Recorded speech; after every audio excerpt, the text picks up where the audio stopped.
I got out of that. The winter's going to be bad and my house is going to fall apart. What did you get out of that, Kathy? Take your steps now with accredited business. Look for the BBB symbol, right? We have more Money Matters on a Monday. That's kind of a tongue twister. You know, when you're faced with an emergency at home, in the family, medical maybe, you might think about dipping into your retirement savings.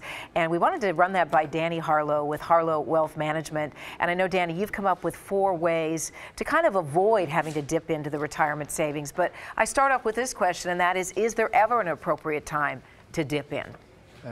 The simple answer is no. You don't want to dip into your retirement. Number one, a lot of people don't end up paying back that money from the retirement, so it kind of puts them behind.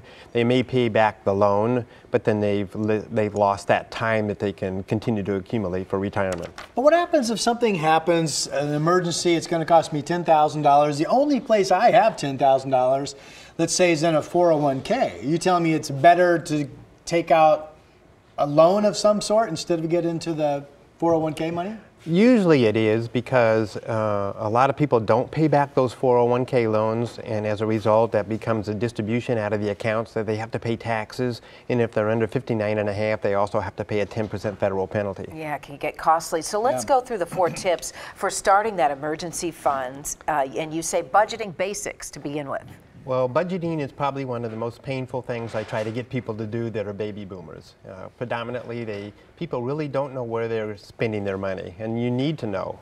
On our website at harlowwealth.com, we have a budget checklist. It's a good place for people to start, so you can start seeing where you're spending your money and where you might be able to save some dollars as well. But get that budget going so you know exactly where you're spending your money, because one place I really find people spend a lot of extra money is eating out. We spend a lot of money eating out these days, and if you could just save a little bit by not eating out so much, you'll have that savings. Yeah. In terms of an emergency fund, something else you talk about, how much am I talking? Am I talking have 2 months rent in there? What's my basis to set up an emergency The basic rule of thumb has always been about 6 months.